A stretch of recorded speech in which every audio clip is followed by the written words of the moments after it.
Before I start, this is a much more formal atmosphere than expected. Please feel free to interrupt me when I'm talking. I do tend to talk fast. Even Indians find it hard to understand me sometimes. So if I'm going too fast, or if there's something if my accent is funny, please by all means raise your hand, and you're not going to interrupt my thoughts. I don't have that many thoughts, so you guys will be fine. Let me start with a caveat. This is and again, some of you may have heard earlier versions of this paper, which I'll be talking to, which was published a couple of months ago, but I'll be, I guess, moving on to the next paper based on this paper. So let me start with a caveat. This is a theoretical paper. There are no managerial implications. In this talk, I want to ask a very simple question. If some contemporary capitalist practices lead to dispossession, marginalization, and death of certain populations, what avenues of resistance are available to these communities who are engaged in these livelihood struggles?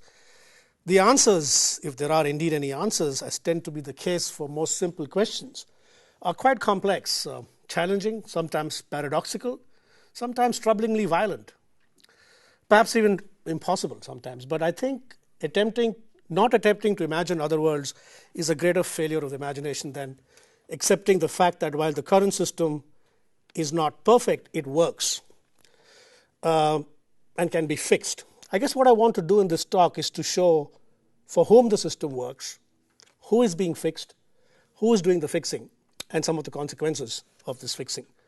So I look at essentially the political, economic, and social conditions of a new form of colonialism or imperialism in today's post-colonial era. Now that the Europeans have left, you can't blame the Europeans anymore for what's going on in the African continent or on the Indian subcontinent. The natives have now taken over the jobs of progressing colonial forms of domination through forms of internal colonialism, and this is what I want to explore in the paper. Third world bodies like this are both objects and subjects of European histories, and they create particular types of subjectivities which arise from discursive formations of the political economy. This cover came out in the 1992 Earth Summit in Johannesburg, and these pictures are very, very, I'm going to the climate change conference in Durban in December. You'll probably see similar pictures. It's full of the media, and that's what the media tells us about. So this is obviously telling us that the problem here is this peasant villager, looks like African origin, his development. Someone called we, needs to sustain his development. That's essentially the discourse. What I want to do in this talk is perhaps turn that argument on its head and say it's people like him who are sustaining our development in terms of living in the richer countries. And this is the problem. This is the global problem of sustainability, is this, poverty. The problem is, of course, these global representations of problems are also outcomes of power relations. In the last 4 years, we could not move anywhere in the world without hearing about the global financial crisis. A new acronym called the GFC was invented for this. The problem is, of course, there's been a global financial crisis for 200 years. It's called poverty. It's only when the rich and middle class people lose money, it becomes a global crisis. There. So these kind of problem statements are also, I think, we need to interrogate in different ways. Now, bringing it back to the business school, one of the ways our discipline can fix this problem is, of course, CSR. That it's not just the state's problem.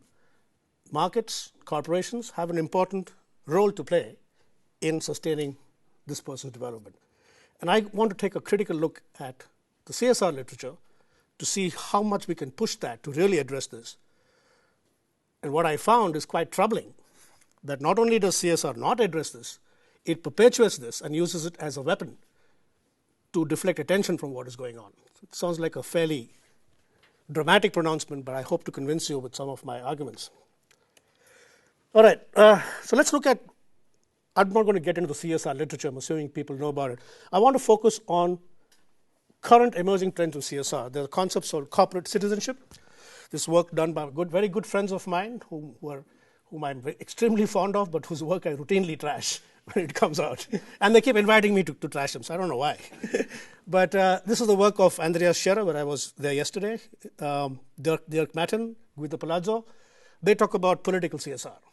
This is in many ways, it's much more progressive than some of the older tiresome CSR win-win rhetoric. So this is the basic assumption that political CSR, using the theoretical foundation of Habermas's deliberate democracy, it's a movement of the corporation in the political sphere in order to respond to environmental and social challenges. One of the problems, I will unpack this statement in a minute, but one of the assumptions that somehow this is something new, that political CSR, which is absolutely not true. The first corporation was incorporated in 1674, and they were very political.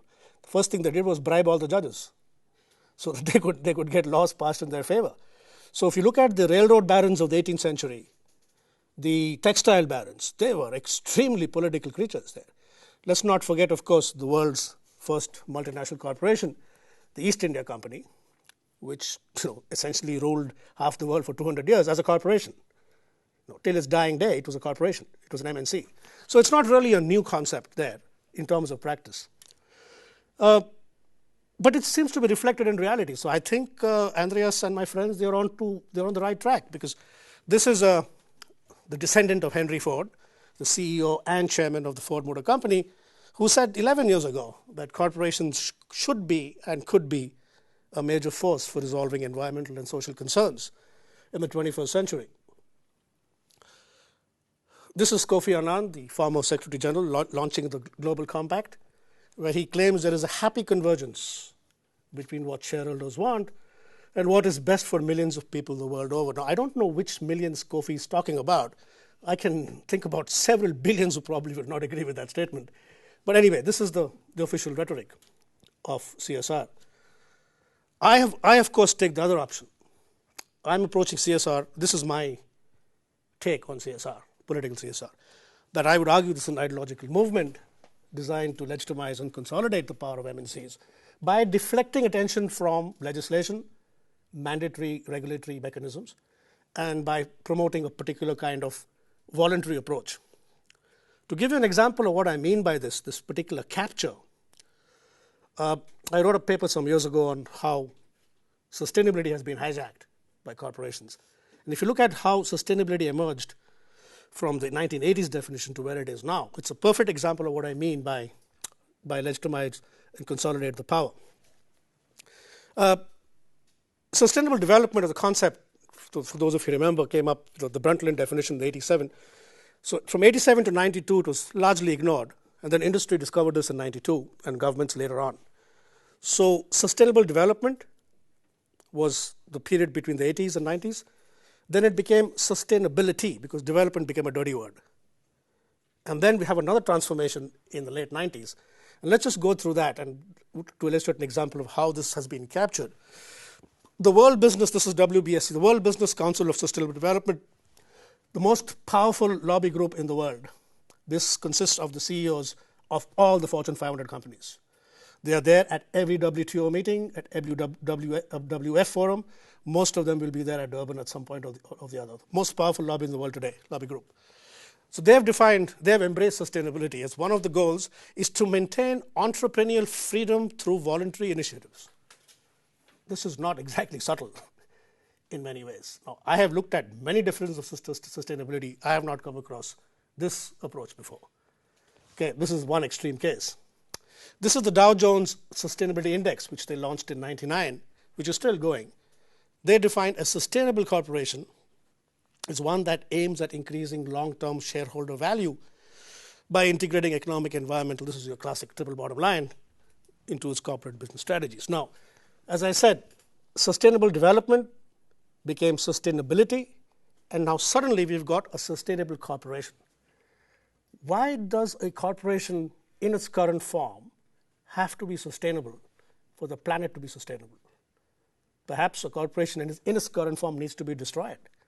So this assumes that a corporation is the only way out. A, it has to sustain the corporation. And B, the only way a corporation or the market can integrate sustainability if it provides growth opportunities. What happens when an environmental initiative is not a growth opportunity, which means it's not sustainable? What happens when a social initiative is not a growth opportunity? It's not sustainable. So these are kind of exclusions and inclusions which and these are not just discourse, these have material effects. Funding, investment decisions are based on these definitions. So this is not just language or semantics. And my favorite quote, of course, this is from Robert Shapiro, who was ex-CEO of Monsanto during its most turbulent and expansion times, who basically said in an interview at HBR that far from being a soft issue in emotions or ethics, sustainable development involves cold, rational business logic. Okay? Now, that cold, rational business logic, as applied to sustainability, can have very different consequences and different outcomes. So essentially what tends to happen is that issues of reducing consumption or growth can never arise in these conceptualizations of sustainability. That is simply you can't question that. The question is not having growth or no growth, reducing consumption. The question is sustainable growth, sustainable consumption. So it becomes a meaningless term. And that's the problem with buzzwords. They get deterritorialized, decontextualized from the original meaning, and essentially become a meaningless term. And as I said, it used to be one of my favorite oxymorons, sustainable development. But again, I think the fact that these logics are used will determine what kind of questions are going to be asked, and therefore what kind of answers emerge, right? Now, so going back to then political CSR of sustainability, they draw a lot from Habermas's work. And now, I am not going to get into a critique of Habermas. I will be here for the next 3 days if I do. To make a long story short, there's been plenty of work critiquing Habermas. My take on Habermas is there is Habermas and his world, and there are 4 billion other people on the planet who live somewhere else there.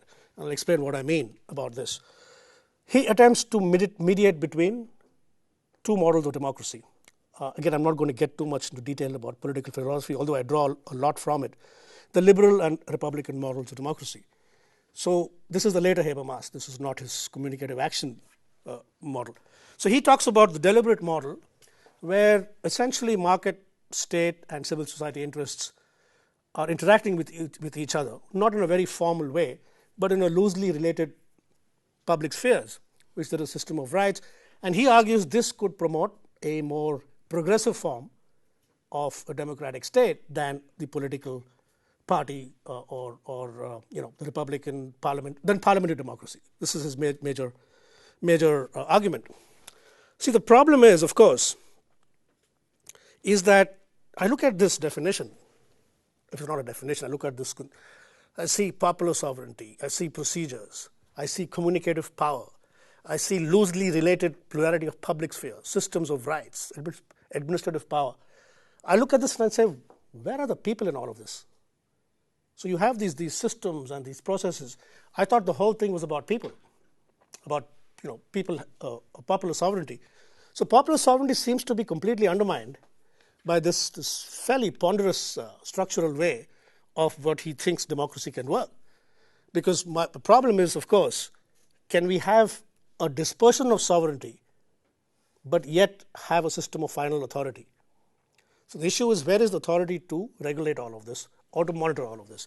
And he's a bit loose on this because he assumes that there are strong public spheres everywhere to make sure it happens. Unfortunately, that is not the case in most parts of the world. So my fundamental problem with Habermas is the fact that it is extremely contingent upon a very Western liberal democratic horizon of historical interpretation. It depends on the fact that there are strong public spheres who are not just strong but who are capable of making legally binding decisions. That is again not the case in 3/4 of the world today. It just does not exist. So there's a kind of a false universalism in Habermas's work. He tries to address that by saying, no, I want to be diverse. But no, it assumes some level of constitutional patriotism across different spheres, that there is something we all have to adhere to this. And some of the tribal communities I work with in Australia, in South America, and in North America, they certainly do not share this kind of constitutional patriotism with the nation state. They might be citizens of Australia, but the state is the problem. I'm originally from India, and in India there's a civil war between the tribal communities. That's the best way to describe it. It is a civil war. We don't see that on television. It's not very sexy. But these are communities who are revolting against the state. And they don't want a separate nation state. They want a different kind of sovereignty. And those are the kind of complexities which are not really captured in this version of deliberate democracy. So this version assumes this kind of unified system, clearly level. This works in Europe, absolutely. This might even work in the US. But it certainly does not work in many parts of the world, in many ways. Because the problem is, yes, there's an issue of democracy. My original title of this paper was Why Democracy is Overrated. But I thought that might be a bit too confrontational, so I let it go. But the problem is everybody's just fixated with this democracy stuff, and somehow it's going to, the civil society will somehow save us. The problem is, of course, we are living in a world of democracy without choices. Because we can change during elections, we can change political parties, but we have very little say in the actual policy decisions that erode our capabilities and rights. And that is much more accentuated in looking at the poorer communities and not the elites, especially the extractive industries, which is the focus of my paper, which always happens in the poorer countries, where minerals and oil are extracted basically for our use, and none of this is really happening in a democratic way. So again, from a post-colonial perspective, of course, all this breaks down because it just does not work at one level. So having dismissed in 5 minutes 40 years of research on CSR, in my humble way, I had to start all over again. That's where I got stuck. I mean, the paper you saw, our organization was rejected earlier. I won't say which journal, because they basically said, this is a critique, but what else? So what? And so I had to go back and I guess say, all right, what else can I come up with? If I'm saying that political CSR is the problem, what is my solution? I could not find any. So I had to, this is basically where my theoretical genealogy is. So these are some of these names may be familiar with you, some of them might not. I'm not going into detail. But there are 4 broad disciplines, theories, philosophies I looked at to get my insights, I guess, in developing the model of the translocal. Post-colonial theory, subaltern studies, some of these writers may not be familiar. A lot of critiques of development, the work of Arturo Escobar and Shiva and Guha. I draw as an analytic, more as a theory, but more as an analytic, the work of Foucault and Gramsci, looking at things of governmentality and biopolitics, and of course the power-knowledge nexus. This is where I'm now beginning to move, is the literature on political philosophy, citizenship, a lot of post-colonial insights on what is the role of the nation-state. I draw a lot from Agamben, who's an Italian philosopher, Mbembe, who's an African philosopher as well, and of course some from Habermas and these people as well, looking at new forms of citizenship, new forms of sovereignty. And of course, the last but not least, when theory fails me, when I am unable to conceptualize agency based on my theory, I go for my inspiration to the actual resistance movements which are happening all over the world, and I get some of my insights from them. And this paper actually focuses a lot on these resistance movements. These are Aboriginal land rights movement, the Narmada, which was a major anti-dam movement in India. The Zapatistas, are people familiar with the Zapatista movement in Mexico? I'll talk a little bit about that as well. So that's where they fill in the answers when theory does not provide me the answers. And so that's where basically I'm coming from in my critique and my development. All right, so let's start from there. Democracy and sovereignty will remain 2 key recurring themes in this talk. The problem is, of course, in terms of sovereignty, it's not God-given. God did not come down from heaven and say, she didn't tell us this is sovereignty. Sovereignty is a construct, it's an outcome of particular power relations. In this particular case, the sovereignty of nation states is directly constitutive of European notions informed by colonial discourse in terms of how the nation state arose. So the basis of sovereignty and international law has its roots in colonialism and tends to reproduce and reinforce colonial modes of control even in the post-colonial era. So in the emergence of the new nation states in the 1900s, perhaps even earlier, so constructions of civilization, modernity, development created and sustained these binary categories where civilized, barbaric, modern, primitive, developed, underdeveloped, these categories were created, sovereignty always remained on the side of the civilized and developed. That did not change. So the problem is, once sovereignty is established along the dimensions of civilized, uncivilized, developed, underdeveloped, the key universal problem in the post-colonial era becomes, how do you create order amongst these 95 or 100 new sovereign states which are emerging out of the colonial era? And I argue that this order was created by particular forms of institutional power, like the United Nations, the IMF, the World Bank, economic, material power of big multinational corporations, and also discursive power, where things like what is primitive, what is modern, what is developed, what is underdeveloped, those kind of discursive power. And I also argue that these particular powers enable the extraction of resources from the former colonies. So I'm drawing essentially from a very classical definition of sovereignty, ironically made by Carl Schmitt, who was a Nazi philosopher in many ways. Schmitt defines, for me, has the best definition of sovereignty. Sovereignty is ultimately the power to decide who lives, who dies. For me, it's a very simple, very effective definition. That power can be held by the king, by the state, by the market, by the leader of a chief, by Osama bin Laden. It does not matter, but that is ultimate sovereign power. Who lives, who dies, right? And we've had different expressions of that power over time. What Agamben does is basically say that this then creates states of exception. What that means is the law is there, but the law remains in force but is not applied. And what I'm extending his state of exception to the market for extractive industries is that this allows a particular form of dispossession and death to occur legally. Because a state which is engaged in killing its own citizens is a failed state. I mean, that's how people get bombed. But it happens and people don't get bombed. So why is that happening? I argue that these particular states of exception are prevalent in many parts of the world. Perfect example, state of exception today, Guantanamo Bay, state of exception. There are laws there, but they're not enforced. Baghdad, between the green zone, where the allies are, and the red zone, where the rest of the Iraqis are, it's a state of exception. There is a law, but it's held in play. There are something called export processing zones in the third world. People have heard of those terms? These are special zones, physical spaces, in countries like Malaysia, India, Vietnam, Bangladesh, Philippines, where essentially once you enter that space, you lose all your rights there. There are environmental laws in Malaysia, but they do not apply in the export processing zone. There are labor laws which don't apply in the export processing zone. So they actually create these products only for the export market, and it is a state of exception. No taxes, subsidized electricity and everything else, but also, more importantly, no environmental regulations. And that allows this kind of exploitation to occur. All right.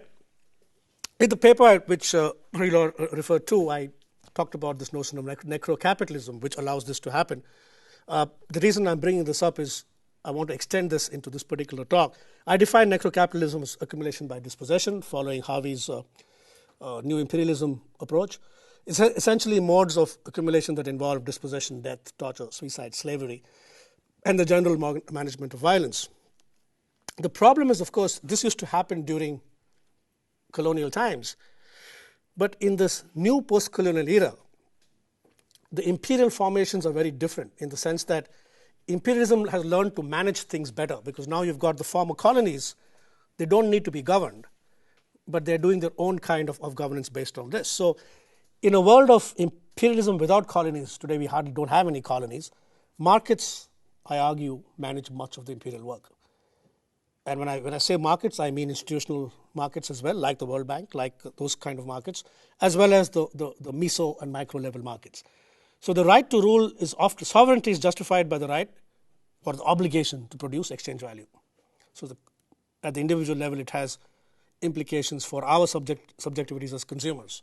So we can participate in this economy only as consumers, as opposed to being a producer at one level. So this is the kind of what I call post-colonial sovereignty, which allows these kind of practices to occur through states of exception in many of these areas in the world. And in the paper, I talk about different examples of these practices. For example, the privatized military industry is a classic example of this state of exception, where, for those of you who know, during the height of the Iraq invasion, the largest number of troops were, number one, the US, and number two were multinational corporations. They were essentially mercenaries, private soldiers. What used to be called Blackwater, and now Blackwater's changed its name because they got a bad name. What's their new name? Some O3 or XZ, yeah. So these were, so essentially these were all private soldiers. I mean, at one level, one day they could be working for the US government, tomorrow they could be hired by Saudi Arabia. They just go for the one who gives the highest shareholder value. This is one example of this. Naomi Klein talks about this disaster capitalism, where after these major floods, Katrina and Hurricane Mitch, the World Bank loans went to the poor countries on one condition: privatize your transport, privatize your airspace, privatize your education, privatize your schools, privatize your hospitals. Otherwise, no money for to rebuild your economies. Regime of property rights that converts common collective property rights to exclusive private property rights. This is a major debate which is happening right now in terms of the plant breeders' rights, for example. Expulsion of peasant populations in the name of development or environmental conservation. Suppression of indigenous forms of production and consumption, and intellectual property rights on life forms. These are the patents on living beings, and patents on rice, patents on basmati, patents on neem. Major conflicts which have led to dispossession and death. So in what I do in the org paper is I've looked at about 27 cases of conflict, and I was able to identify 3 modes of management where this business of dispossession and death can take place legally without anybody being, I guess, punished. One is what I call the endowment curse, the oil and resource extraction. It is far from a coincidence that every single oil-producing country in the third world has come at a huge price, with the exception of Venezuela, because Hugo Chavez came in and basically said it's going to be nationalized. But if you look at Nigeria, if you look at many parts of Africa, oil is a curse. It's not a boom. Yeah. Billions of dollars in export revenues, but the condition of people who live there is much worse than it was 30, 40 years ago in terms of the loss of livelihood, violence, death, dispossession. So this is what I call management by extraction, where none of these people, they don't have any of the benefits which oil has produced, such great amounts of wealth for their country. Management by exclusion, what I call the democracy curse, who is excluded by democratic forms of governance. Management by expulsion, what I call the development curse, is who is bearing the brunt of development. Put your mind back to the slide I showed about sustaining his development.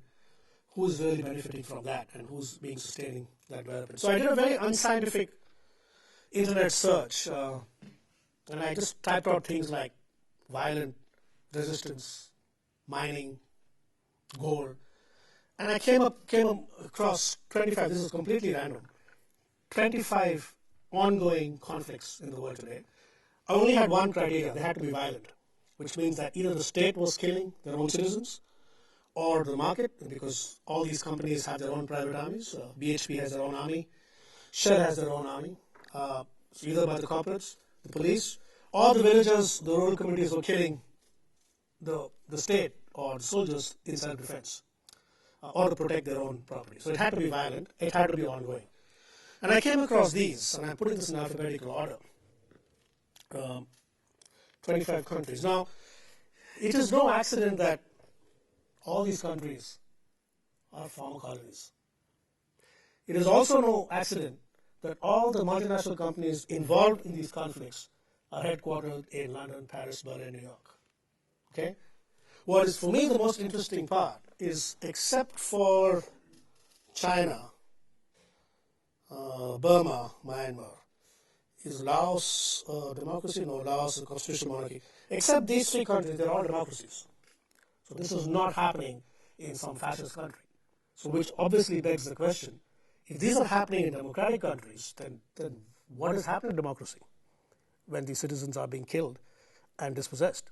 So that for me became the starting point. I want to focus on democracy because political CSR and Habermas is all about democracy. So let's see how this operates. And how could democratic forms allow this kind of dispossession to happen? That is my fundamental question. And then how to resist it would be the next one, I guess. So just a brief, I guess, example of this. I don't have to go through the story of Shell. Everybody knows what happened with Shell in Nigeria. Last year, there was a symbolic victory. Well, it was more than symbolic.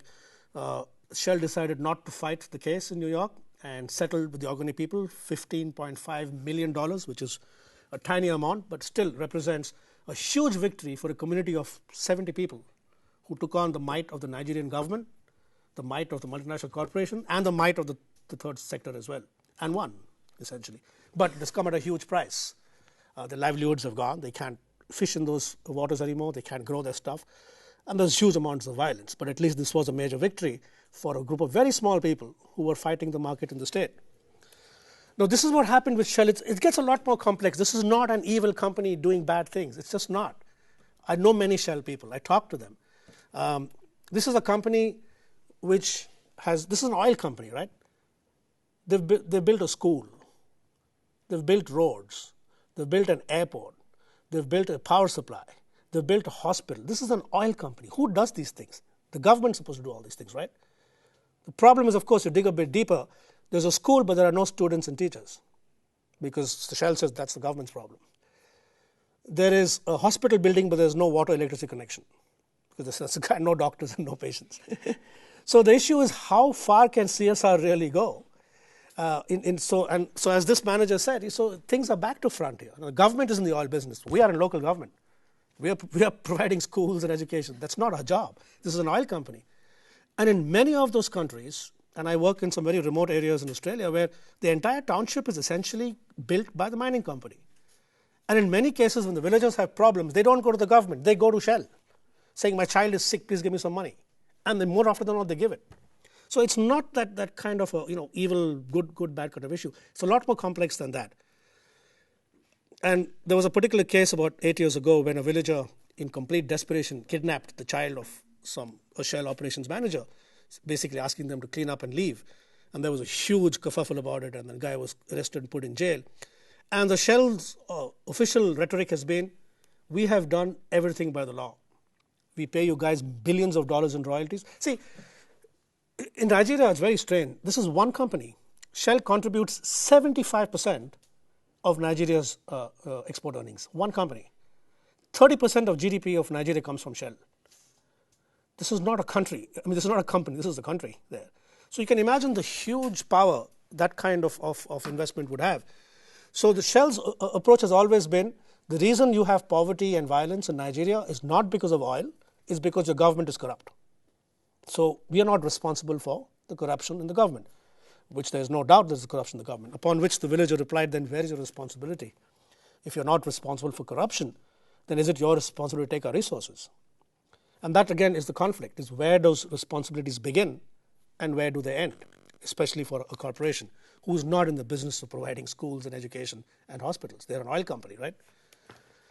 I talked about the Zapatista uprising in the Chiapas district of Mexico, one of the wealthiest natural resource regions in Mexico, but also, not ironically, because it's so wealthy, it's poor. So in this region, in Chiapas, in southern Mexico, about 15,000 people die every year of curable diseases, TB, typhoid, malaria. So these are not like cancer or AIDS or something. These are all curable diseases. Almost 75% of the indigenous population. About the central Mexico is very strongly tribal. There's strong indigenous roots and communities, not just the Hispanic influence there. There are 7 beds for every 1,000 tourists and 0.3 hospital beds. Now, this is a region which produces more than half of Mexico's energy, nearly a quarter of its oil, and nearly half its natural gas, but also contains the country's most impoverished people. So the people who are producing the electricity are living without electricity. The people who are producing the water are living without water. And this is, I guess, an example of this particular management of dispossession, accumulation by dispossession, where wealth is created as a zero-sum game. The people who are creating that wealth are actually losing out in many ways and dying in many ways. So in 1995, these savages, illiterate peasants, rose up against the government and went on an armed insurrection led by the charismatic Subcomandante Marcos. And they basically, through a violent revolution at that point of time, they attacked the soldiers and they took over temporarily, this was San Cristobal, the capital of Chiapas, of that region.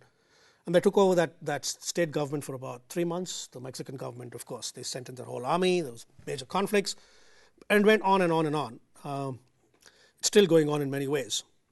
So in January 1994, the Mexican army the government sent in the army, wiped out a lot of villages. And then they sent a letter to the Zapatistas saying, all right, yes, you guys rose up and killed our soldiers. We are willing to forgive you and give you a conditional pardon. If you ask for a pardon, we will give you a pardon. And then we can talk. Upon which, I'm not going to read this out, Marcos replied to the letter asking that, who must ask for pardon and who can grant it. And the letter ended by saying perhaps it is the Mexican government who should be asking the Zapatistas for a pardon, and then they would consider it and get back to them. So essentially we have a case where transnational corporations are extracting wealth from Chiapas by mining their land, felling their forests, selling an authentic tourist experience so they can watch the tribals dance. But the local communities just happen to have the misfortune of inhabiting that region. So Marcos was asked in an interview, he comes in, he doesn't show his face, everybody's got their faces covered because they are invisible people, that what possessed him to take these villages, give them some homemade guns and say go and attack the Mexican army. And it just reminds me of what's going on right now in the current crisis, is what I just came from London where the riots were, and he just said, when we rose up against the national government, we found it did not exist. That in reality, we were up against this capital. Now, what happened in this particular context, in 1994, Mexico was very close to bankruptcy. And NAFTA this is the North American Free Trade Agreement, was being negotiated then. The World Bank told Mexico, we will give you a loan on one condition. During the revolution, Mexico had done some major agricultural reform where agricultural land could not be owned by a corporation or a private person. That was the revolution. Agricultural land was only for the campesinos, the peasants. Nobody could own that. There was a lot of pressure on the US because ranching is expensive in the US there. They needed essentially cheap land for the cattle to feed the McDonald's market there. So the World Bank basically told Mexico, we will give you this loan, but you've got to liberalize your land reforms. So they had to pass in the middle of the night some emergency law allowing agricultural land to be sold to corporations. Now, here you have a community which has been living on that land, growing cotton, growing their own food. Suddenly that land now is used to grow cattle for the fast food market in the US. This isn't democracy. No question of consultation. This was just by law through the institutional power of the World Bank saying, you want this money, you've got to do this. And that's how they rose up. They said this is ultimately a battle over land, about extraction. And the reaction from the CSR sector wasn't that encouraging either. This was a leaked memo by the Chase Manhattan Bank, who, in the height of the conflict, basically told the Mexican government, if you want us to fund your financial restructuring, you will need to eliminate the Zapatistas to demonstrate the effective control of territory and security policy. Comes back to sovereignty again. So let's follow this logic. Let's just step back a little bit, follow this logic. What is this telling us? A, everybody agrees that a poor country needs to develop. You need to get rid of poverty. Mexico, while it's rich, also got many poor people, right? So we need to develop. Nobody has a problem with that. The problem is a key requirement for development is international finance and infrastructure, which comes from the first world countries, or through the World Bank, which is run by the first world countries. Right, so you need development, you need infrastructure, which is going to come from there. Now, for that to happen, governments who are receiving this infrastructure and investments have to demonstrate effective control and security. And the only way they can demonstrate effective control is to eliminate certain people. You see my logic here? So how this accumulation is allowed to happen at the contingent upon eliminating certain people who do not participate in the market the way they are supposed to participate. They are not consumers, right? So this is the basic logic of the system. So coming back to the next mode of extraction, which I call management by exclusion. You guys are probably too young to remember this. In 1999, there were these huge riots in Seattle, the World Trade Organization riots. You remember, the whole city was shut down.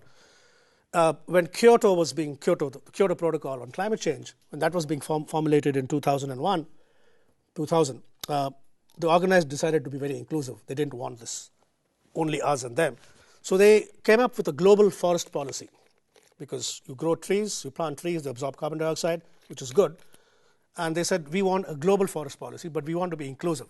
So they call the usual suspects: mining companies, logging companies, cabinet ministers, politicians,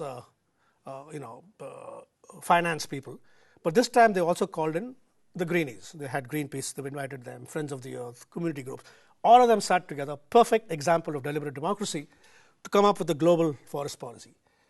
They, of course, forgot to invite a small group of stakeholders, about 30 million of them. Those are the people who actually live in the forests. Yeah. These are the tribal people who essentially basically had their own conference, Kyoto, mini Kyoto. In basically, this is the statement. They said they were extremely worried that this global forest policy is being developed based on a worldview of territory which reduces forests and our culture to only their carbon absorption capacity, which they claim is a violation of their rights. Now, for tribal people who live in the forests, forests are not carbon absorbing devices. It's their food, it's their agriculture, it's their medicine, it's their education, it's their society, it's their polity. So to reduce, and this is what I mean by incommensurable paradigms, to reduce that just to its carbon absorption, which is a major problem, we have to admit, but is a particular material construction of a different kind of discursive power, where this particular mode cannot take into account these alternative views of what a forest is. And you see the same structures of power: UN, World Bank, IMF, market, and down to this level. Exactly the same thing. The last mode which I want to talk about is management by expulsion. This is what I call the development curse. In India, for example, these major dam projects people are estimating between 30 to 50 million people have been displaced through either sometimes compensation, through inadequate compensation, sometimes displaced at gunpoint, sometimes just killed. The Narmada Dam was a major issue which grabbed world attention. Initially, it was World Bank funded. There were major protests. The World Bank withdrew funding. But then by that time, India had already become, I guess, quite powerful, and they completed the project using private funding, although the World Bank withdrew. And essentially what happens is they release these waters every 2 years. Villages have been asked to move. Some of them were forced to move. A lot of them are refusing to move. So what happens is they release the water. It wipes out a particular village. So these guys essentially pack up, go about 200 meters higher, build a new village there. After a year, they release more water, that dies out, and they go a bit higher. Ultimately, that mountain is going to run out. And then what happens, nobody knows, because these guys are basically saying, we're not going to move. You do what you want. And this is an ongoing conflict. The last release was in 2009, and I think about 45 villages were drowned out. And some of them moved, and some of them decided to go up and build another village there. So this is in Hindi, it says "Dubenge per hatenge nahi," which means we will drown, but we will not move. What's interesting is, of course, the electricity which is generated by these dams are for the people in the cities. They are still living with electricity. The water which is generated by these dams are for the people in the cities and the big farms. Again, accumulation by dispossession. And lastly, I want to end with this a major spate of farmer suicides, which is happening not just in India. India has reached alarming proportions. It's also happening in parts of Bangladesh, parts of the Philippines, Cambodia, South America. It's not a very sexy topic, so we don't see that much on television. The suicide rate amongst Indian farmers is 11 times the national suicide rate there. And also the farmer suicide rate 15 years ago, it's almost 5 times as that. So just in 1 year, there were 520 suicides in just one region, one small region, which is the largest cotton growing region. It's a cash crop. What's interesting is there were and these suicides are essentially because of inability to pay debts. In cash crop growing regions, so these are not suicides caused by drought or floods. These are essentially through non-payment of debts, which means they lose their land. So there are more suicides in cash growing crops than in food growing crops. 6 journalists covered these stories when this spate of suicides happened. What's interesting is that same week there were more than 500 journalists who were trying to get into the Lakme Fashion Week, where models were showing their cotton dresses made by cotton farmers who were killing themselves in the same state. Now, I look at this and I ask myself, how do we theorize all of this in management? What are we going to use? Stakeholder theory? Agency theory? Institutional theory? I don't know. I mean, I do not have a vocabulary to explain any of this. And these are very much organizational issues. These are supply chain management issue as well. And that's why I guess when I showed you the list of some of the theoretical genealogy, management authors were conspicuous by their absence, is because I think there's a poverty of imagination in our discipline, which just does not allow us to ask these questions. And I think it's a reasonable question to ask. So the government was very concerned because there was a public outcry. India has a very strong civil society sector, lots of NGOs. And there was this huge hue and cry, do something, do something. So the government decided to finally do something. They first ignored the problem. Then they said, oh, they're just a bunch of alcoholics who are killing themselves. Then, of course, the outcry got too much. They finally went to all the top universities, selected the best psychologists, and sent a team of shrinks to the villages to find out what's going on. So this is an interview from a 21-year-old boy whose father had killed himself. This is an extract from an interview with a psychiatrist. You came here and asked ourselves many questions, gave us many answers. Don't drink, you said. Don't beat your wife. Do yoga to handle stress. You never asked this one question, is why are farmers of this country who place food in the nation's table starving? Now, I think that would be a reasonable research question to ask. And that would unravel some of the political economy of this kind of disposition that I'm talking about. But again, that is a question which is not allowed to be asked in the kind of theories we use. So I guess my point is, how do we start asking these questions in a much more mainstream fashion? There's a current conflict going on right now. There's a PhD, she's not my student, she's used a lot of my work. She's from Erasmus, and she did her ethnography on this particular resistance movement. There's an Indian multinational company called Vedanta. You guys must have heard of this big mining company which is constructing a bauxite mine in the state of Orissa in India, which is a hugely tribal-dominated region. Major resistance by the communities for environmental reasons, essentially. So this is some of the protests against this company. I'm just going to skip over this slide. So at the height of the conflict, the company released their statement saying, we are a very responsible company. We are here to develop India's future. India is a poor country. So this is the statement made by the CEO of the company. We believe this is from their mission statement of the company's annual report. We believe our strategy and business objectives will harness India's high-quality wealth of mineral resources at low cost for development, positioning it as a leader on the global metals and mining map. No, nobody has a problem with this statement. India is a poor country. We need wealth to develop, and this makes complete sense. No argument here. The problem is of the tribal leader whose mountain was going to be affected. That is a sacred site for the Dongriya Kond, who's about a very small community, about 80 or 90 people who live there. And the other tribal people amount to about 300 to 400 people. This is one of the tribal leaders at that point of time basically said, Niyamgiri is the name of the mountain. We cannot think of life. If we lose the mountain, we end up in great trouble. Niyamgiri is our soul. Now, from an economic perspective, using the mountain as a soul is very inefficient.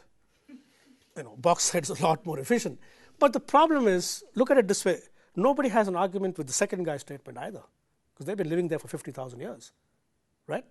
Nobody says this is not your soul, or you shouldn't be doing this as your soul. So here's the crux. They're both right. Nobody can say that one person is wrong. The problem is, as a wise old man taught us 200 years ago, but we seem to forget all the time, between two rights, force decides. And that's precisely what happened here. Is the physical force came into play. The company called the government, the police, the army. The protesters were branded as terrorists. They got, so they could get rid of them using new laws. And then they fought back. And this represents a small victory in the sense that they mobilized the international community really strongly. And all the Western NGOs descended. This became a major case. They flew down this guy, the tribal guy, to London to disrupt the company's AGM, annual general meeting. And finally, the government decided to withdraw its approval. So this represents, again, one of the very few cases where a small group of people have taken on the might of the Indian government and the manufacturing industry and the mining lobby, and actually had, this is a temporary stay. I mean, the cynic in me tells me that they'll revoke it, but at least they've been able to rescind that order. The problem with this incommensurability is that this is the fundamental contradiction of the global economic paradigm.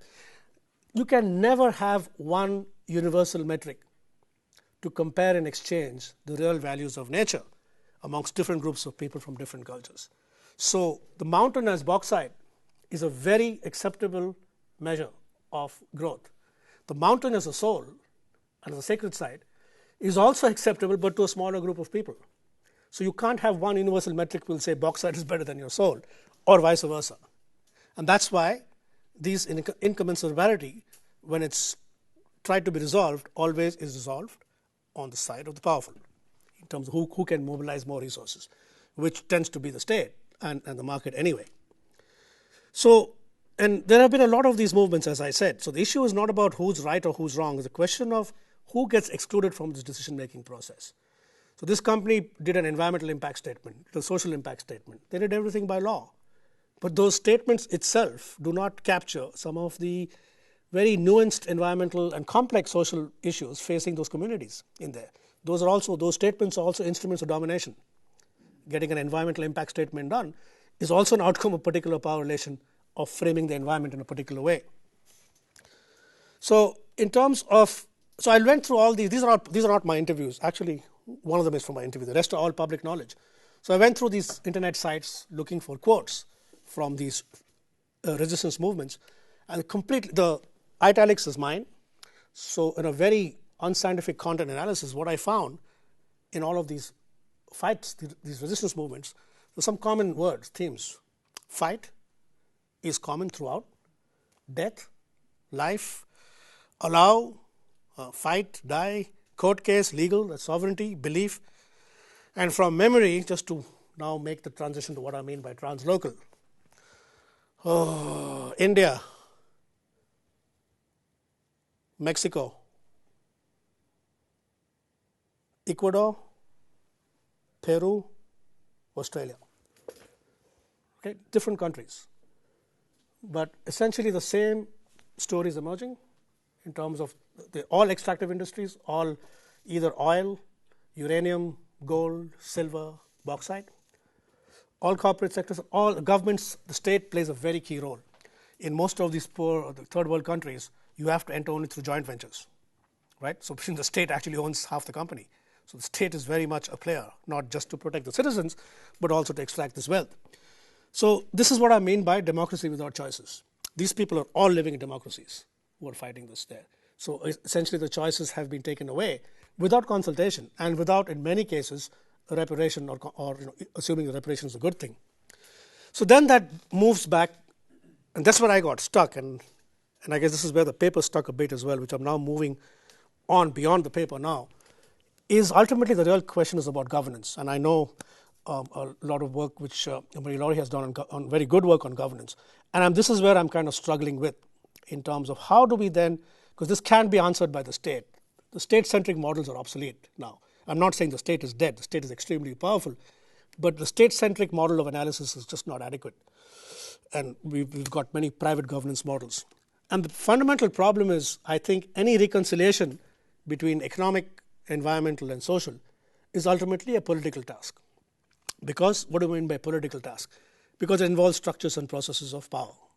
So we have to make power the central unit of analysis when we're looking at governance of an issue. So I decided then to look at the governance literature, which is a nightmare. It's like, this is a new word which, once people like the UN and World Bank hijack a concept, the smartest thing to do is abandon it altogether and go somewhere else. They did that to sustainability, and now they're doing it to governance. You cannot pick up a World Bank document today without governance. There. You blame Amartya Sen for that. Anyway, so this is one definition I came across. This is actually official UN definition. The range of formal and informal institutions, I kind of fell asleep halfway through. It's the most boring definition. It is culturally neutral, politically impotent and inert in many ways, And I was deeply dissatisfied. And I said, this is ridiculous. I cannot base my theory on this definition. So I came up with my own definition. It's been published, but it's not been validated, so you can dismiss it. But this is my definition of governance, is that it has less to do with how corporations can penetrate civil society or enter into dialogue. This dialogue is another very sexy word today. Everybody wants dialogue. Dialogue is a weapon of the powerful. In many cases, dialogue simply reinstates and reimposes existing power relations. But more to do with how marginalized and impoverished communities who are non-corporate, non-state, and often non-market actors can ensure their rights are protected in a democracy. Now, if you define governance in this way, different series of questions emerge, not the kind of questions which emerge in the first definition. And for me, I think it's a much more, for me at least, a progressive way of looking at some of these movements I talked about, and perhaps to come up with much more progressive solutions than this kind of the, I guess what I call the UN approach to governance. How do we make this happen in today's political economy?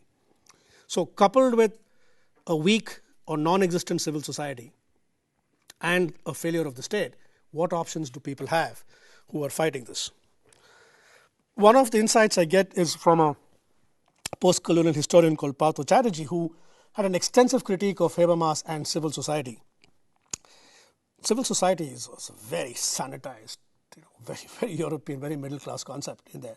He argues that, again, civil society does not exist in many parts of the world because democracy works in different ways in different countries. It's about what he calls the politics of the governed between market, state, and civil society actors and institutions. They are the ones who are really doing the governing. So if you look at it from a different lens, participation of civil society through NGOs. Now, NGOs is not civil society. They're just one part of it. There are many other organizations. But I'm choosing NGOs because they are the most commonly used. It has a very different meaning from the standpoint of those who govern as a category of governance, these market actors, state actors, than those who are governed as a practice of democracy as well. So he actually calls this the political society, who are excluded by the civil society. And he gives examples of, for example, the illegal aliens, undocumented migrant workers in Europe, the US, and many parts of the world, and Africa as well, illegal squatters, illegal users of water, people who go for public transport for free, people who steal electricity from the government, who steal oil from the pipelines in Nigeria. These are not civil society actors. So these are called political actors. To this, I would add about 32 million tribal people all over the world, who I argue are not part of the civil society, in the sense that their own governments do not treat them as civil society there. And I would add to that. And of course, in the next 30 years, we're going to have a completely new category of a political society. And of course, I'm talking about the climate change refugee, because you're not talking about between 30 to 50 million people by year 2025 who will be fleeing their lands, not to escape political persecution, because the UN has a category for that, not to escape religious persecution, UN has a category of that, not even to escape economic persecution, but simply because their homes have vanished underwater. So there's a new category of refugee now, which the UN is desperately trying to come to terms with and define what it means, what rights do these climate change refugees have when they go to other countries, and how can they be governed. So essentially, when I looked at this, I said I have to go through the literature on sovereignty and political philosophy and authority. And I started with the assumption, as I said, I think that state-centric modes of analysis cannot explain these movements, because I think they are a form of both internal sovereignty and internal colonialism. So we have to go beyond the nation state.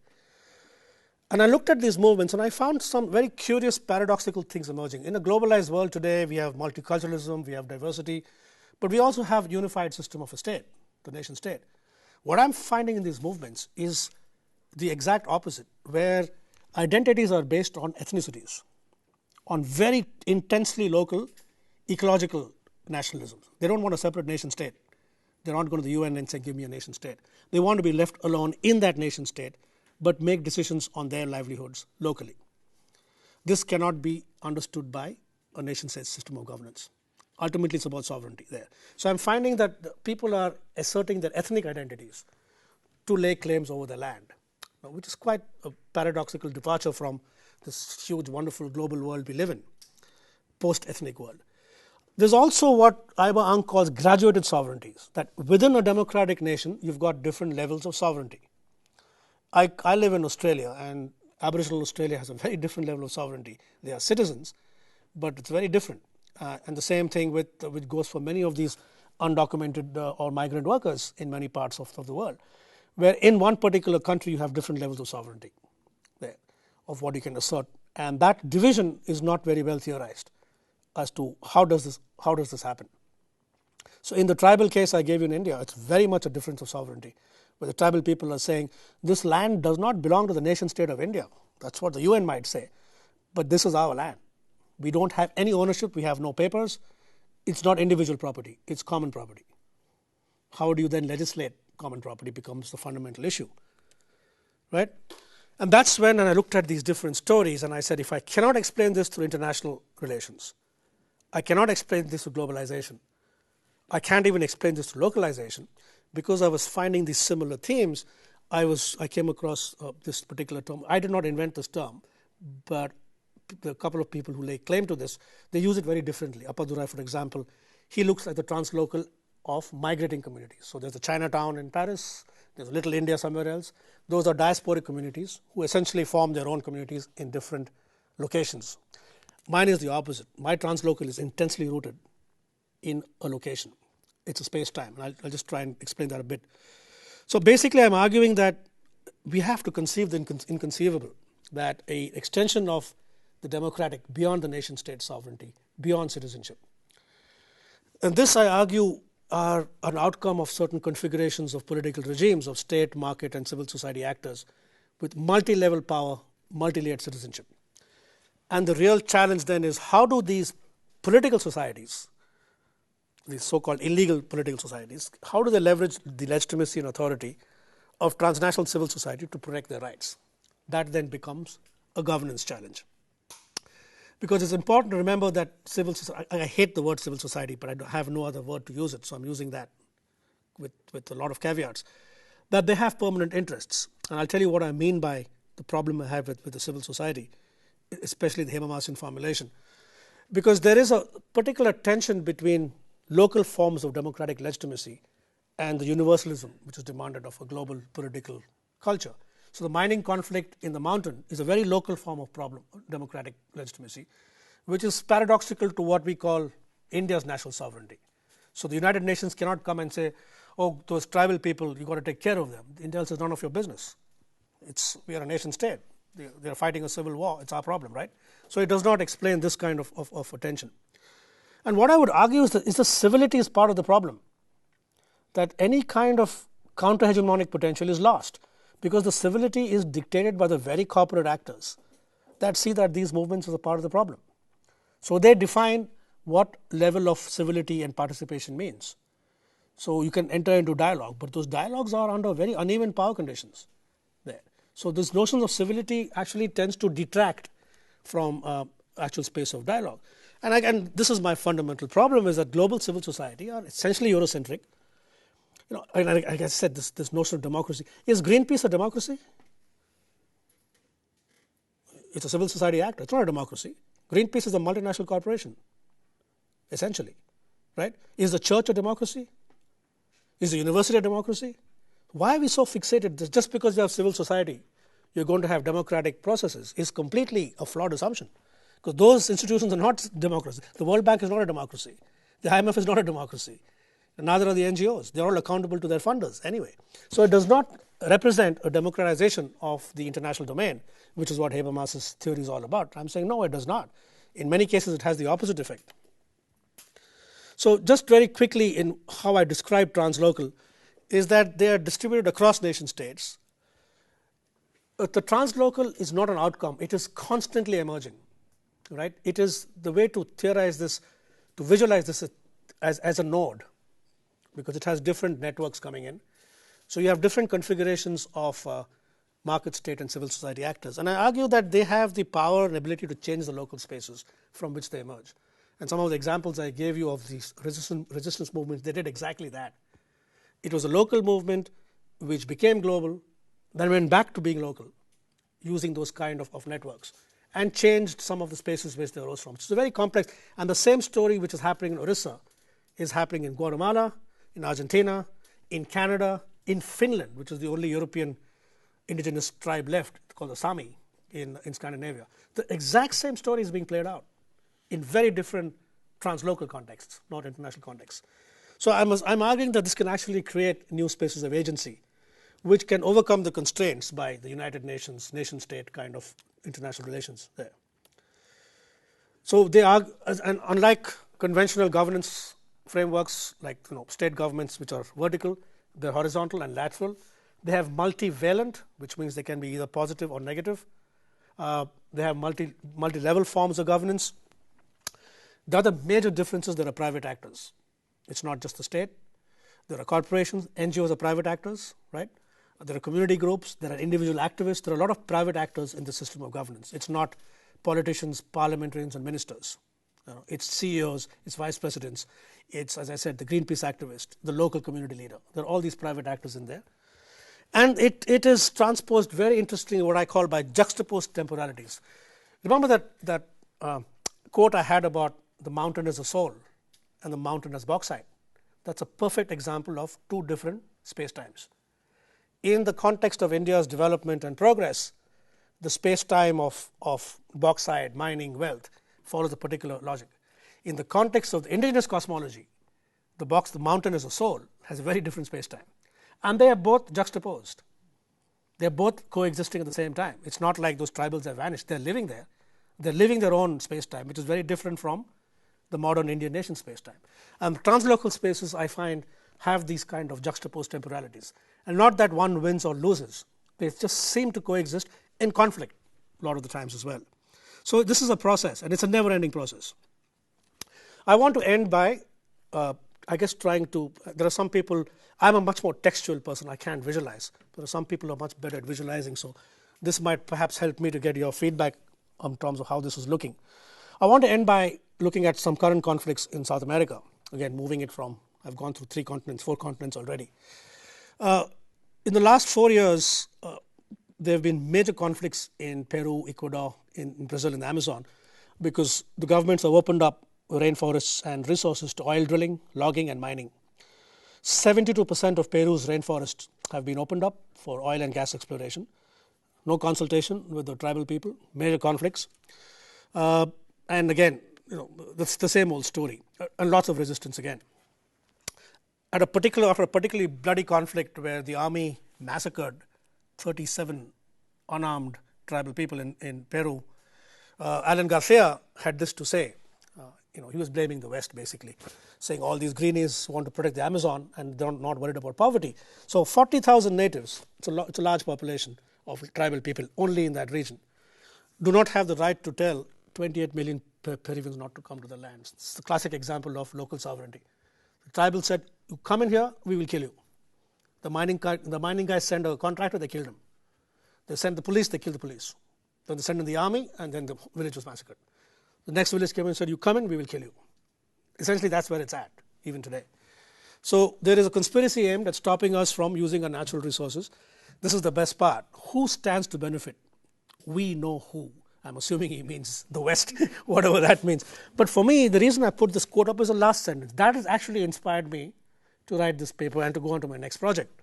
Is the important thing is to establish those ties in the international networks which have emerged to foment unrest, but not in the way Garcia intends it. I want to look at these ties in the resistance movements. What are these ties happening in Peru, Argentina, Canada, and the notion of, and this I want to use to problematize civil society. Civil society has this very positive connotation. In Afghanistan today, the civil society is the Taliban. They provide medicines first if there's a problem. There was an earthquake in Kashmir some years ago. All the terrorist organizations were there before the Indian army and the government. So they provide the food when it's needed. So, to think of the Taliban as a civil society is a bit of a stretch. But guess what? The US government is negotiating with them. So they are very much a legitimate civil society. Why are they talking to them in many cases? The mafia is a civil society as well. Very much so. They have lots of social capital. So these constructs need to be, I guess, undermined a little bit. So what happened? This is in this example from Peru. I now move to the neighboring country, which is Ecuador. This is a good example of Habermas will be very happy with this example. It's a perfect example of deliberate democracy at work. Now, in the Amazon, there was a major case against what used to be Texaco and is now Chevron. These are two well-dressed to be Greenpeace or Friends of the Earth. I think they're Friends of the Earth activists. So they're disrupting the Chevron annual meeting in Sao Paulo, California. Essentially at San Ramon, California. That's where the headquarters are. It's about oil spills in Ecuador. Basically, Texaco, which is now owned by Chevron, was accused of intentionally dumping more than 19 billion gallons of toxic waste and 17 gallons, this is intentionally dumping, of crude oil during 1972 to 1992. So the tribal people, civil society people got together, and people who are aware of the Alien Torts Act, they filed a $27 billion damage claim against Chevron. The first time the court dismissed it, second time they decided to hear it. So Chevron is basically really very worried right now. $27 billion will wipe out their entire profits. Yeah. So essentially, this is the case of intentional dumping, major case, right? For those of you interested in Hollywood trivia, this hand belongs to the Hollywood actress Daryl Hannah, civil society actor, I guess. So this is Senor Emergildo Criollo of the Cofan people, the Cofan tribe, who were affected by the dumping. And he mobilized it's the first time he left his land, first time he was on a plane, first time he left his tribal people. He mobilized using his contacts, translocal contacts, people like Friends of the Earth and Greenpeace and Amnesty International. And they flew him down to present his case to the AGM, an annual general meeting of Chevron at Sao Paulo. So these are now legitimate actors. These are stakeholders, right? So Chevron is not talking or forced to talk with their shareholder. So here he is, very civilized, entering the meeting, signing in as a legitimate stakeholder, although he doesn't own any shares of the company, it's a stakeholder. The problem is the neighbors in the Peruvian Amazon were not as lucky. So that was very civilized, as I said, deliberate democracy at its best. You can't get better than that, right? Problem is in the neighboring Amazon, things were unlucky, where these protests essentially led to the army being sent out and more than 50 civilians, I said 37, more than 50 civilians were killed by Peruvian security forces. This is where the market meets the uncivil society. This is where power is used to protect market assets, to protect what is underneath the land, which is not of any use to people who live on that land, but is very useful for all of us. So again, deliberate democracy at work, but in a different way, very different from what we are used to seeing. And again, the fact is these are all happening in democratic countries. So where is the vocabulary? Where are our theories? Okay. So let me end with what I think are some alternate visions. If you look at the literature in terms of opposing viewpoints, some people say that, and this is very European, the Europeans want the state back, especially the Germans. They think the state has been eroded, we need a very strong state. So that's one alternative. The problem, of course, the state is the problem in many of these instances I gave you. Then you have the alternatives. These are the ex-hippies, I think. Everything's small, decentralized, small is beautiful. Let's all hold hands and sing around the fire. We want, get rid of, destroy evil corporations. So again, not a very practical discourse. The third one tries to be more pragmatic. We need to reform the United Nations. We need to reform the World Bank. So people like George Monbiot, Naomi Klein, these people believe in some practice kind of approach to be done. Noam Chomsky. So these are the people who think that there's some reform which has to be done. So I find in terms of alternate visions, these are the three. They are not very satisfactory, to be honest. It does not address any of the concerns I have raised at any well, because I still think there's a radical transformation which is missing, and I'm going to theorize how that's going to come about. And perhaps we can learn some from the social movements like the World Social Forum. For me, this is a perfect translocal space, coming in opposition to the World Economic Forum, which is such structures of power, to this very, very constantly evolving space which allows localization to happen at different places. Yeah. Some of the legal accesses which are being pursued is, for example, the right to say no to development. India is experimenting with a new property rights regime which allows the recognition of common communal property, which is a mind-blowing concept. That, how the hell do you recognize communal property? But they're trying to legalize that, so there's some experiments going on in that. Legal aid and creating spaces for essentially between transnational and civil societies and translocal political societies. So perhaps this kind of post-colonial translocality might provide the agency for local communities to exercise their rights. I wanted to end with some very theoretically sophisticated research questions to impress all you guys with my scholarly knowledge, but I came across this quote which expresses it much more eloquently than I ever could. This is a novelist from Ghana called Ai Kwai Arma. So I'm going to leave this up here. I think these are the research questions I encourage people to look at to come up with some alternative answers. So thank you for your time and attention, and I will be happy to take any questions.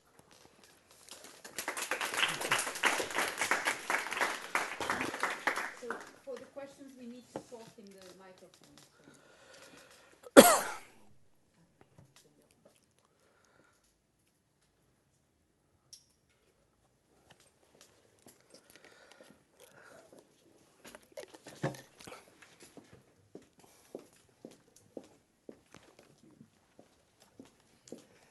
Okay, hi Bobby. I was wondering if you had looked at any sort of precedents in the colonial era for, how these translocal actors were able to coordinate, and how that compares to what they're doing now, to see whether how they compare in terms of effectiveness.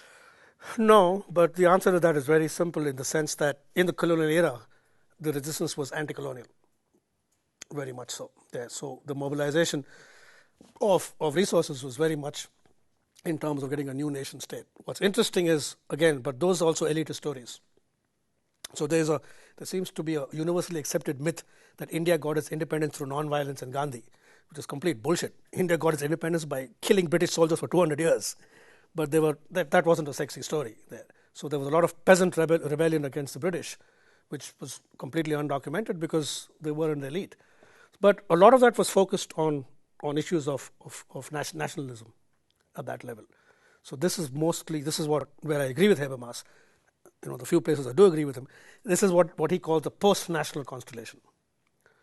So in the colonial eras, I think the mobilization of resources, was we didn't have the technology we do now in terms of the globalization, but I think it was much more rooted in a particular direction, which was to gain independence and be a part of the modern nation state.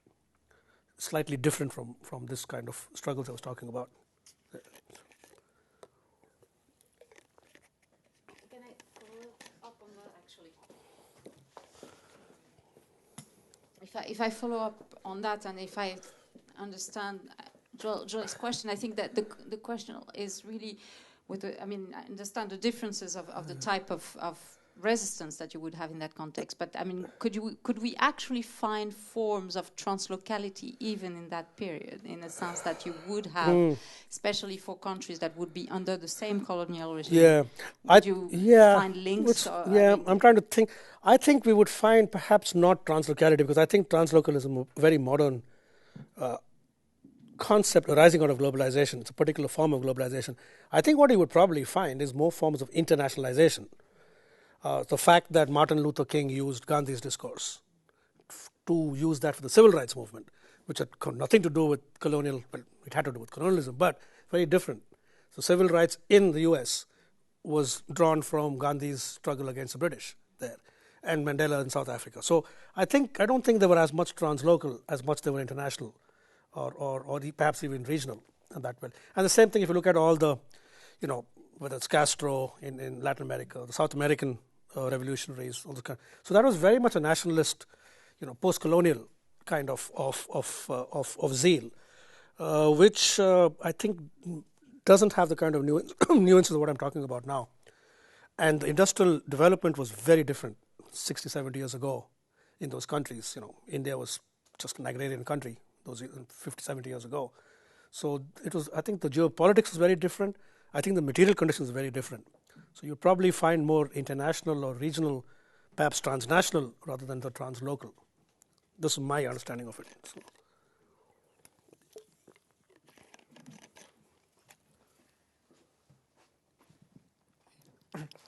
My question is about the first part of your presentation, then where you very well described this process in which the CSR, in your words, hijacked by institutions or big organizations, and you very well described how it's, and there are a lot of power issues in between. But my question is, maybe you come across it with in your other presentations. Your analysis is very macro. You're looking at a very macro level, and you see that everything's is very negative. But when you, I don't know whether you're interested in going in micro, and you see that if these CSR activities actually working at the micro level, I mean, many people get cured in these hospitals. Many people get educated, access to the education. You mentioned that 30% of the GDP in Nigeria is made by Shell. It means that although, but they're not happier, or the situation gets worse. But the GDP increases by 30%, and some people should be benefited by that. And I'm pretty sure if you stop or this kind of movements against these CSR activities by Shell, many people will resist it because they are now benefited. They have access to some resources which otherwise they don't have. And this is another side of the story which I guess somehow missed or maybe not less highlighted. Yeah, I mean, look, you're right about my analysis is the level of political economy. But a lot of these ethnographies of resistance, which I'm describing, are very, very individual, subjective people. These are human beings who are putting their lives on the line and taking on the might of military and market power to protect their livelihoods. So it's actually a bit of both. In the case of a case like the dependence of a poor country on a multinational corporation, yes, absolutely. But when you say who is benefiting from that 35% GDP, it is a very tiny minority of the state's population, the elite there, who are all Western educated, like me, all products of colonial power, and who continue those forms of colonial forms of extraction because it benefits them. Absolutely. And that's what these people are fighting against. They're not fighting against the British Empire anymore. Okay? They're fighting against their own governments, which is replicating the same level of dispossession which used to happen under colonial times. So yes, it is benefited, but whom is it benefiting? If you look at the inequality gap, forget about the West, which is it's also pretty bad there. But if you look at what's happening in India and China in there, it's benefiting a very small proportion of people. But what is most important is it is a zero-sum game. It's great if somebody benefits, but this benefit is coming at a direct expense of somebody being dispossessed. It's not like wealth is just being created out of nowhere. That wealth is created out of a systematic level of dispossession, where people have lost their livelihoods and the resources to benefit the country's GDP, which has the exact opposite effect on them. So they're asking a question, wait a minute, this is our land. Maybe we should have a say in who comes in, who goes, and how this is being used. And I think that's a very reasonable question to ask, rather than use Garcia's argument by 40,000 natives cannot tell us, the rest of us, what to do. Who is the us? The us are the people in power. So I guess from a progressive governance perspective, what can we do to make sure that these people who have been excluded from the decision-making process have some say? The problem is the royalties have not worked. The royalty system of paying money is just not worked. And I think 100 years is a long time to wait for it to work. So perhaps there might be some alternative ways of thinking about it. So yes, it benefits, but I guess from a critical perspective, whom does it benefit, and who loses out from this? So that's my argument.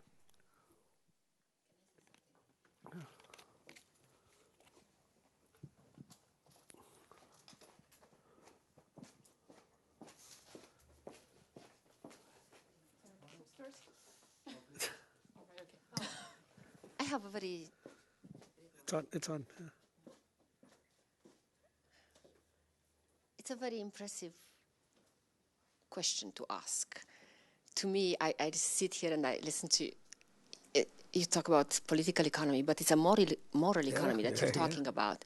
The whole talk makes me think of it was very clear in Dostoevsky, right? Is it worth the happiness of 1 million people if it means one person suffering? That's right. It's a big question to ask. I just thank you for asking it, because we are certainly not asking those kinds of questions. Yeah, but that's the whole and you're right. If you look at the business, They haven't heard from back far. right? Oh, I just said that this is a moral question that Yeah, they're that I recording think it. he's asking. Basically, is the happiness of the entire planet worth it if it's built on the suffering of one little child? But I don't know if it's even a research question. No, it's I It's a think, big question yeah, to it is. But what's interesting is the entire one of the key tenets of Western ethics is based on the principle of the greatest good for the greatest number. That's the utilitarian ethic. That's one of the tenets of Western philosophy of ethics. So yes, but my problem is going down the moral argument for me is, I'm not a very moral person. No, I'm just kidding. But I'd like to, for me, again, then I'm getting into this notion of a universal moral.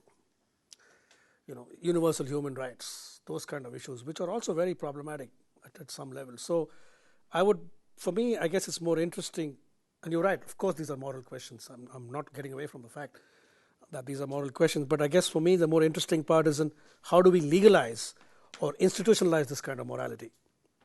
For me, then that becomes a political question, right? Because morals also involve some level of power. I mean, the church has morals. The church used to be ridiculously powerful less than 200 years ago.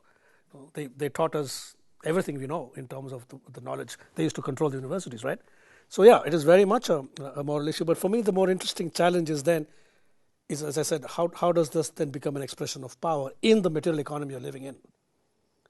And the argument you raised, that's a lot of people make the same argument that 35% GDP is good for the large number of people. So what happens? It's an argument which is made by a lot of people there, a lot of political leaders, like the president of Peru. Same argument. You guys are a bunch of savages. We want to develop. You want to live in the 10th century. It's your problem. We all want to drive cars. We want to have TVs. You do what you want. But if it means generating wealth from your lands, it's good for the nation state. But that for me is a very unsatisfactory argument in terms of power and justice. So actually, coming back for me now, this is where I'm glad you brought that up. I knew there was something bothering me. The problem with my formulation, this is where I'm struggling with, and this is a problem with a lot of the formulation in CSR, is its normative content. What is the normative basis of my theory? And the utilitarian ethic, greatest good for the greatest number, I reject that completely as a normative basis there. So whether it's the moral legitimacy, which is what my friends Andreas try to do, which also I dismiss strongly, I think the normative basis of any theory to do with the theory of organizations, theory of political economy, would have to be based on social justice. That would be so when I say injustice, what do I mean by that? I said any group of people who think that there have been injustice perpetrated on them is valid till we investigate further. I think that's a valid question. There's no legal definition of injustice. I want that to be a subjective, ethnographic, and very individually context-dependent definition of injustice. And that would be then the normative basis of a political theory of organizations, I guess. Does that make sense? Yeah. Thank you. I'm intrigued by multinationals that come from new countries, because normally we tend to think about British or American. That's right. Today, for instance, in Angola, one of the major players is Petrobras. Petrobras, yeah. So the question is, do they behave differently? That's a really, that same, and the reason I deliberately chose what I call the new multinational companies is because I just want to say this is a new era. These are not evil American, French, British companies to blame. Vedanta is an Indian multinational company. They're listed at the FT Exchange in London as well as in Bombay Stock Exchange. And now they're going to be listed in Dow Jones. But it's an Indian company. So yes, you're right. And what's more interesting is you take Petrobras or you take the water companies there. They're all joint ventures with governments. So what multinational company? This is a state government company as well. In terms of are there any differences at the macro level? I don't think so.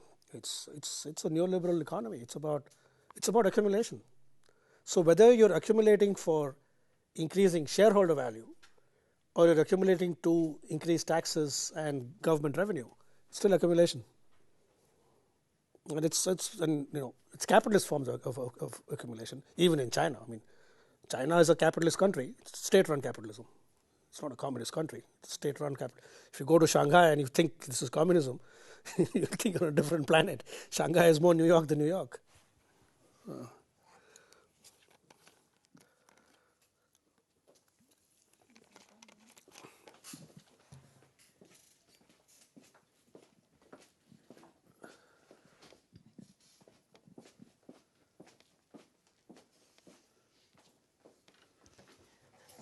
Well, I guess that's perhaps more common than a real question. But at the end of your presentation, I'm wondering, I mean, whether I should be a little bit optimistic or just really truly pessimistic about the whole picture. And so you started from, your starting question was, which are the avenues for resistance?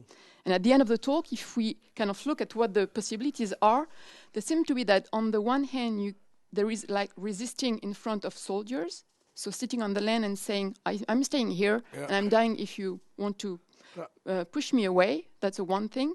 But then if we look at the other way, the other possibility for resisting, so which you explain as translocal communities trying to leverage civil society, it seems that they are addressing a very blurred picture because there is no British Empire to confront or oppose anymore.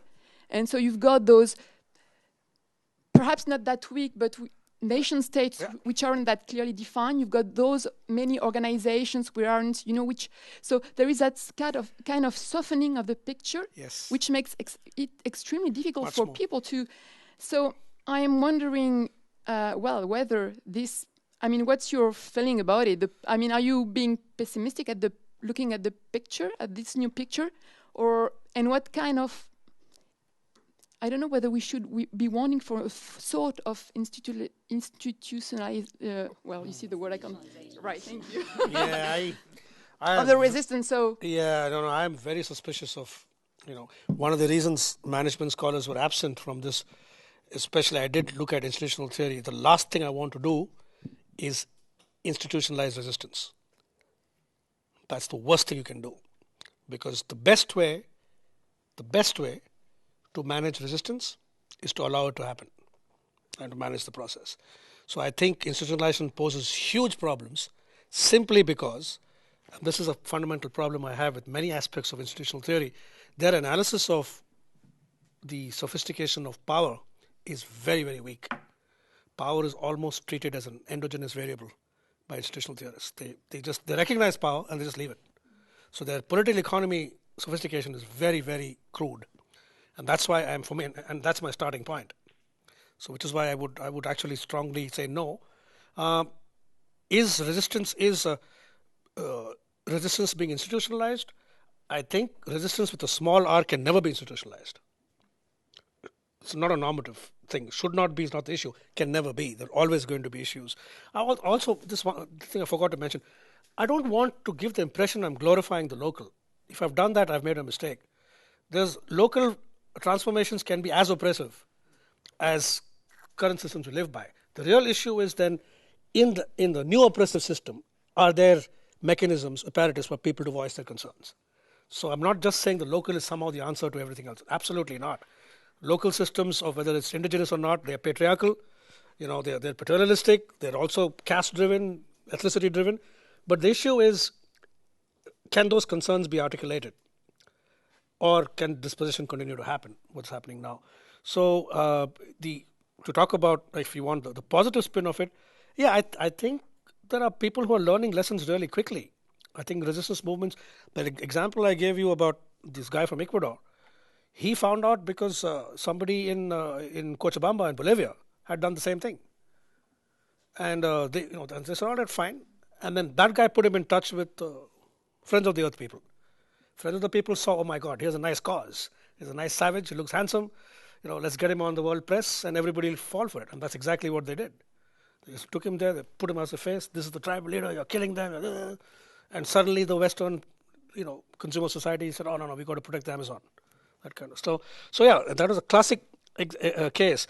The other problem with institutional theory is that it is very, not silent, but very soft on the notion of agency. It's almost like this is bound to happen, it's inevitable. The actual agency to change that tends to be in the hand of what they call entrepreneurs or leaders.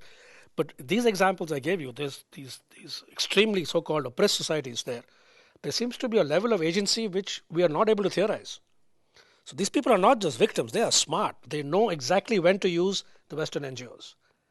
So this Vedanta movement, which my friend has been studying, she basically found out that they came in, they called the Western NGOs when they wanted to, they kicked them out when they didn't want them, and they decided among themselves what to do. So there's a strong levels of agency happening amongst very impoverished people, which we are simply not able to theorize in our social movement theory, in our stakeholder theory, in our CSR. And that's what I'm getting it from the ground, and I'm trying to make some sense out of it. But you're right, it seems to be increasingly violent. I haven't come across any non-violent movement yet. Yeah. And I'm saying, when I say violence, I mean the only legitimate provider of violence is the state. They're the only ones who can use violence legitimately, right? But anything else becomes a problem. So these people are now saying that perhaps we don't recognize the legitimacy of the state, which is going to throw United Nations in complete panic. Yeah, maybe I have two questions. One that is really following on your last point here, which is, okay, so if we have this type of resistance that is being learned or co-learned in a sense, kind of, translocally, which is fine, but also, some of the things that we found when we look at transnational governance, which implies some of those types of mechanisms too, is that it really fast becomes co-opted. Absolutely. So there's this kind of first issue here that I want to push you on, is this risk of co-optation and institutionalization, and co-optation through institutionalization. And as much as you want to resist it, as much as you get the big NGOs coming in, this is really one of the risks. And so then this leads me back to the question that Sandrine put, which is, okay, should we really be completely pessimistic here? Because the two solutions you offer, which is, okay, I die on my hill or on my mountain, or I learn to play the game, in a sense, are a little bit, they're not addressing the fundamental structural problem. Because if I learn to play the game, it's not my game, okay, and I actually stabilize the game. So then the big question is, what about the cooperation? And the ideology. Okay, so the development, sustainability, all those things, neoliberal ideology. I couldn't agree with you more. You've hit the nail on the head. Absolutely. And this is my starting point, that co-optation, you bet. The example I gave you about Vedanta mining, that's why I used the term formal tribal leader. This is the guy who was a tribal there. And he became very popular and sexy amongst the Western media because he could speak English. He was converted as a child into Christianity. And then he became the spokesperson there. And he was a thorn in the flesh, a passionate speaker. He caused hell to the company and the government. For 4 years, single-handedly brought the government to a halt and the mining company to a halt. 18 months ago, he comes on YouTube with his tribal dress off there. He used to wear jeans and T-shirt. Then once he became a tribal leader, started wearing traditional clothes and growing his hair long, and authentic savage, right? So, and then he comes after 4 years of struggle, he comes 18 months back to his tribal clothes, announcing on YouTube that I have been lied to by the NGOs. Mining is really good for my people. It is environmentally friendly. These are Western NGOs who have their own interests, their own agendas. They are lying to us. The company is a good company. Please ignore what I've said these last 4 years. And that guy now is doing an MBA in Bhubaneswar, paid for by Vedanta Mining. He's got a house, a moped, and fees paid for to do this. And coming back to your point about, hey, he's used the system. He's got out of that level of, those people are not starving to death. They're self-sufficient people. But he's got it made. He's got the city. His whole life is now changed. Who exactly had the power here? He did have the power to play that game. And the villagers, of course, they exiled him. They said, you don't speak for us anymore, you get out of here. And they're now forming their own. So absolutely. So this happened, which is why I mentioned the translocal is not an outcome. It is always constantly emerging. Because once you theorize it as an outcome, that's exactly what will happen. It's over, it's gone. So it's a constant process.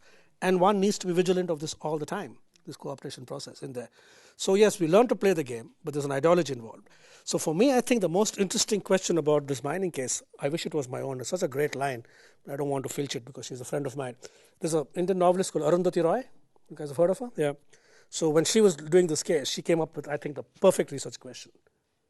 To answer your question about structures, macro, meso, micro, she came up with one question. What will it take to leave the bauxite in the mountains?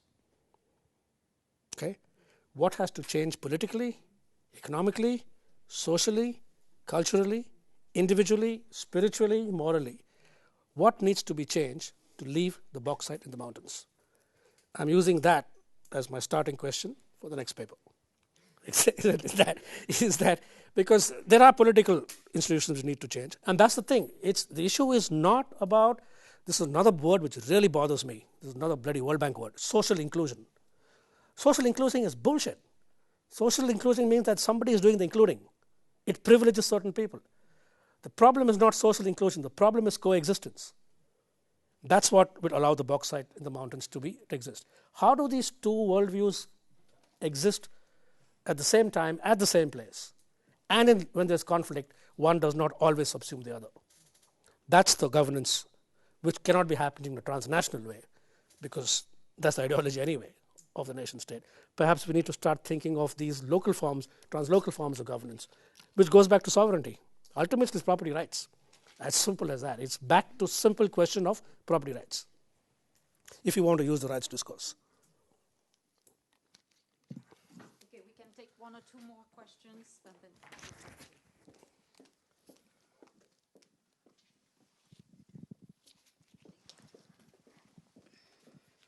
So I don't know how well it fits, but there are theories of resistance by which we can analyze the cause of resistance. So there are it's problem with the psychological features of the group or the people, or it's the problem with the system, or then there is the interaction theory that defines that it's not just the people or the system, but the interaction between those specific characteristics of group and the characteristics of the system that leads to resistance. So maybe if we can find out the real cause of resistance, there could be a solution to. What do you mean, causes of resistance? You mean? I mean, why resistance is there? It is because of the people cognitive characteristics, people's psychological. Yeah. Maybe. Well, one of the things, as I said, this is a theoretical paper. There's not empirical. But one of the things I want to do in my spare time, which I do, but this is I think I mentioned this to a few people here earlier. This will involve major funding, though. I'm talking about a couple of $1 million at least. You know those 25 countries I put up? This is my vision. I want to have a team of local researchers in each of those countries doing a 6-year ethnography of resistance using my translocal framework, I guess. By that time, we'd precisely get some of the questions you asked. Then we would really get strong ethnographies of resistance in these 20 different countries and get some kind of idea of what's happening at the local level. Because I'm just now theorizing this stuff, and some of it has come from the ground. But imagine if we had the richness of 20 ethnographic studies in 20 different countries, all talking about extraction and resource extraction, all with the same configuration of market, state, and civil society actors, and see what kind of common stories emerge. The very unscientific content analysis I did of the statements, I put that up on the screen. Fight, fight, die, fight, fight, fight, die. Those are the two words which came out. But we need a lot more sophistication than that. These were just statements. So.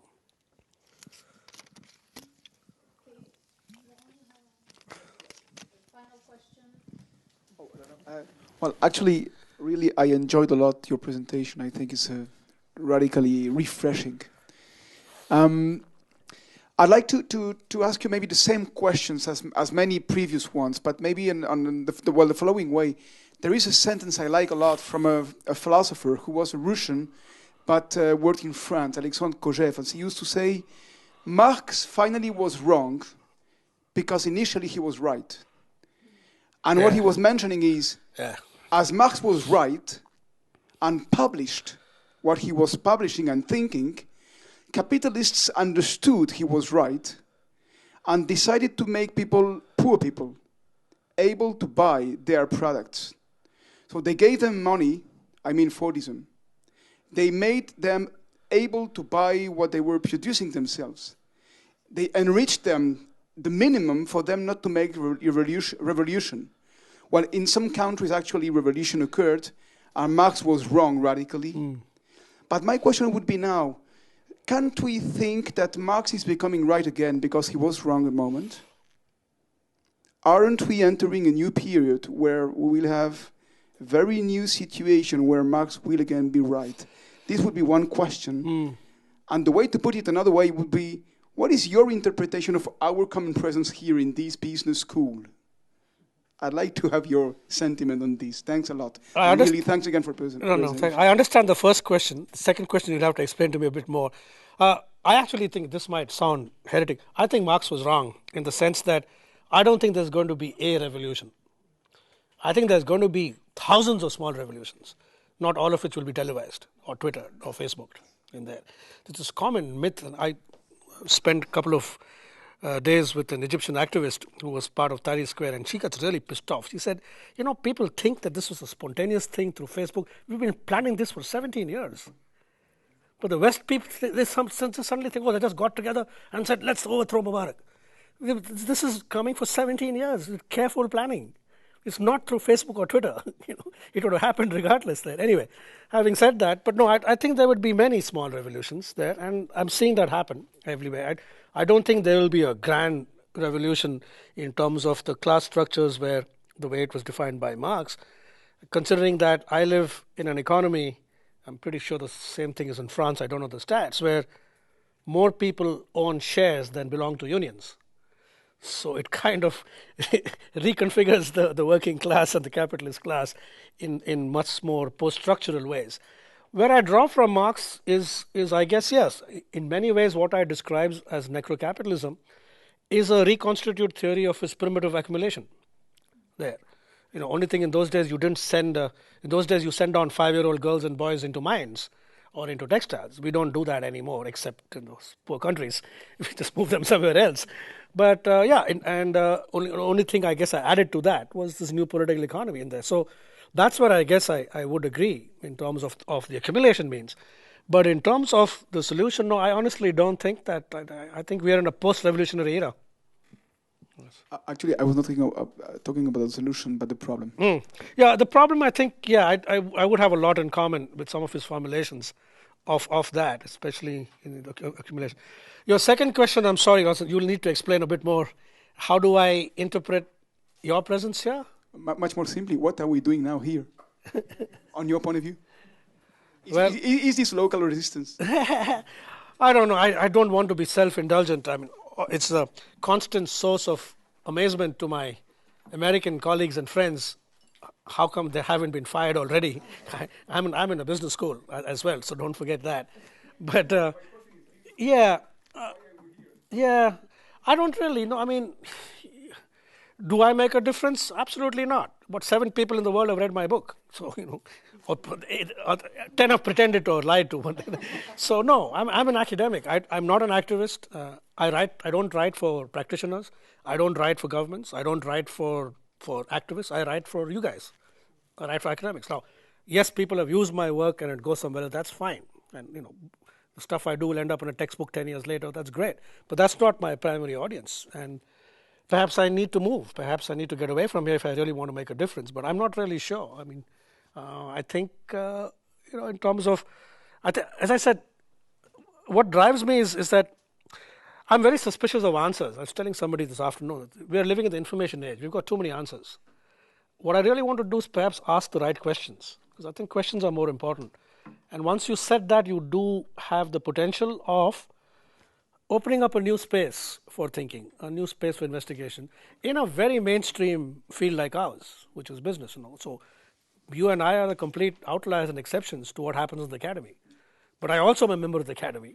I do participate in the academic sessions, not necessarily in the CMS, but in the mainstream. So I think perhaps there's a space for us to be able to do this. And when I used to teach the stuff in the class, and I used to teach this to MBA students. Can you imagine? Not necrocapitalism, but sustainability stuff. And I thought there would be a riot. But these are smart kids. They are not stupid. And I was astounded at the level of engagement. But push comes to shove, when they go back to their offices, it's a numbers game. But they are not, so ideology, they were smart enough to recognize ideology. So then these are, as I said, CEOs and senior managers of big Fortune 500 companies who are in my class. And they're not stupid people, they're really smart people. They're well-read people. But this is the problem. It comes back to ideology as well. So, and a lot of them were very sympathetic. And they were angry because I was attacking their industries. But they understood where I was coming from. And they were willing to engage. I suppose that itself would be a plus point at one level. So, Okay, thank you very much. Thank you, people. You've been great.